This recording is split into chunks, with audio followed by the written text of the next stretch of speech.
En 1492, un navegante desconocido recorría las cortes de Portugal y España solicitando que los monarcas de los respectivos reinos lo apoyaran en lo que en ese momento parecía, para unos, un proyecto visionario y para otros, una idea descabellada. Navegar hacia Occidente hasta llegar a las costas de Asia, circunnavegando el globo terráqueo. Efectivamente, el 3 de agosto de 1492, Cristóbal Colón, con el apoyo de la reina Isabel de España, zarpó en un viaje hacia lo desconocido. Sin duda, muchas cosas habían cambiado en la mentalidad y en las economías europeas para que se pensara en que, efectivamente, fuera posible hacer este viaje. El viaje de Colón, sin embargo, cambió el mundo. Los distintos países europeos se lanzaron al mar y a explorar. Todos querían tener una porción en las Indias Occidentales, como se llamaba entonces a América, o, en su defecto, alcanzar las lejanas tierras de Oriente para establecer nuevas rutas de comercio y factorías o centros de comercio. Así, durante fines del siglo XV y las primeras décadas del siglo XVI, se organizaron varios viajes de exploración. Entre ellos están el de Fernando de Magallanes y Juan Sebastián Elcano, que circunvalaron el globo, el de Vasco Núñez de Balboa, quien viajó hacia el sur por Centroamérica hasta llegar a las costas del Pacífico. Estos viajes no estuvieron libres de los peligros. Persistían las ideas de los monstruos marinos que atacaban a los barcos. Pero sobre todo, eran las enfermedades, el encierro y la soledad de los barcos los que hacían de cada travesía una aventura en la que muchos perecían. No obstante, con ellos el mundo se hizo cada vez más pequeño. Entre 1492 y 1532, gran parte del continente americano ya estaba bajo el control europeo. Los dos grandes imperios americanos, el azteca y el inca, se habían desmoronado y los conquistadores y colonizadores recorrían Centro, Norte y Sudamérica. Al constatar este hecho, cabe preguntarse lo siguiente: ¿cómo lograron dominar los europeos un territorio tan vasto y culturas profundamente guerreras en relativamente tan corto tiempo? Para responder esta pregunta, hay que diferenciar entre dos esquemas de dominación distintos: la conquista española de América y las colonizaciones inglesas, francesas y portuguesas. Los dos esquemas de dominio fueron igualmente violentos y brutales con la población nativa, pero difieren en el proceso y en el tipo de sociedades que produjeron a largo plazo. El éxito de Vasco da Gama al llegar a las Indias trajo una enorme preocupación a la monarquía española. ¿Qué harían con este conjunto de islas a las que llamaban las Indias Occidentales? Todo parecía un fiasco. Se creía que el hallazgo de Colón traería muy poco provecho a España. Sin embargo, las noticias de un rico imperio al interior del continente llegaban hasta Cuba, y en 1519 el explorador español Hernán Cortés cruzó el mar Caribe y llegó a tierra firme. Paulatinamente fue dominando a las poblaciones indígenas. A algunas las sometió por la fuerza, otros se unían a él con miras a derrotar a sus anteriores dominadores, los aztecas. Finalmente, Cortés llegó a Tenochtitlán con un ejército compuesto por varios cientos de españoles y por miles de indígenas. Curiosamente, Moctezuma, el jefe azteca, en lugar de impedir su entrada, lo recibió y hospedó en sus palacios.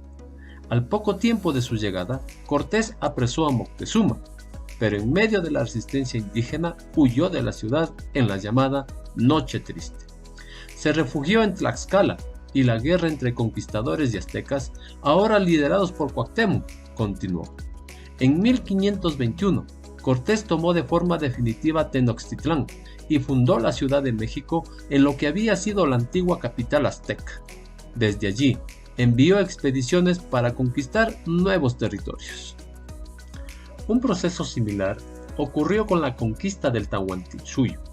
En 1519, Pedro Arias Dávila fundó Panamá. Desde allí, se organizaron varias expediciones en las que, por el Pacífico, se exploraron las costas de América del Sur. Las primeras exploraciones fracasaron hasta que Francisco Pizarro, un experimentado expedicionario, junto a Diego de Almagro y el sacerdote Hernando de Luque, conformaron una empresa expedicionaria para conquistar el rico imperio del que ya tenían noticias. Debieron pedir la autorización real.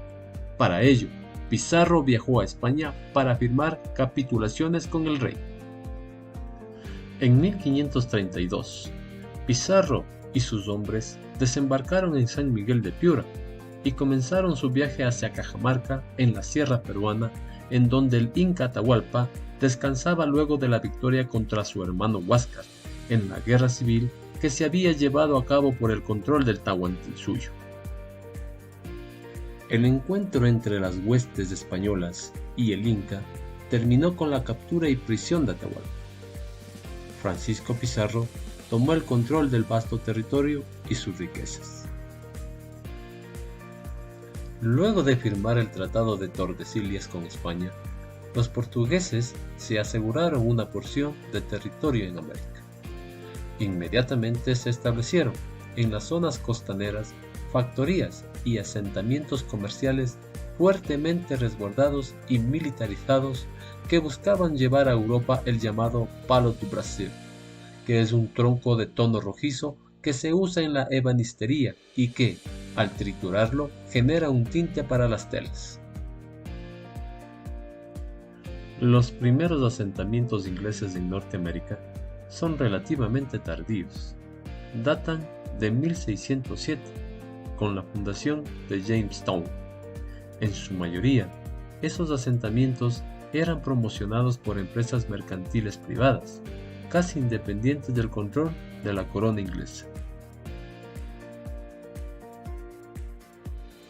Con la introducción de las enfermedades europeas y como consecuencia de las guerras, las migraciones forzadas y los trabajos excesivos que tenía que sufrir la población nativa americana y de la angustia emocional a causa de la violencia de la conquista, se produjo una crisis demográfica.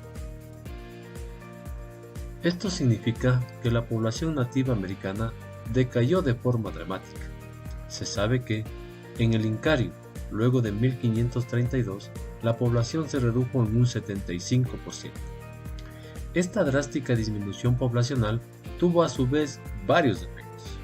Por un lado, grupos enteros desaparecieron. Por otro, la población desaparecida debió ser reemplazada por mano de obra esclavizada, traída desde África, con lo que la composición demográfica también cambió. La economía se desarrolló basada en el capital y el consumo. Si bien entre la población nativa se mantuvieron algunos elementos económicos propios, sus relaciones con los españoles estuvieron basadas en el sistema europeo, la explotación de la mano de obra por medio de la mita y el abuso con la encomienda. En el modelo europeo, el origen étnico determinaba la posición dentro de la pirámide. Por lo tanto, casi no había posibilidades de movilidad social. La población nativa fue obligada a asumir la religión católica y a dejar sus creencias. Incluso se prohibieron los ritos antiguos. En lo político, los indígenas ya no dependían solo de los jefes locales, sino que pasaron a ser súbditos del rey de España y, por lo tanto, a ser parte de un conjunto político más amplio.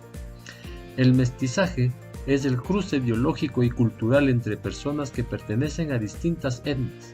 En Centro y Sudamérica, este proceso fue una de las consecuencias de la colonización europea.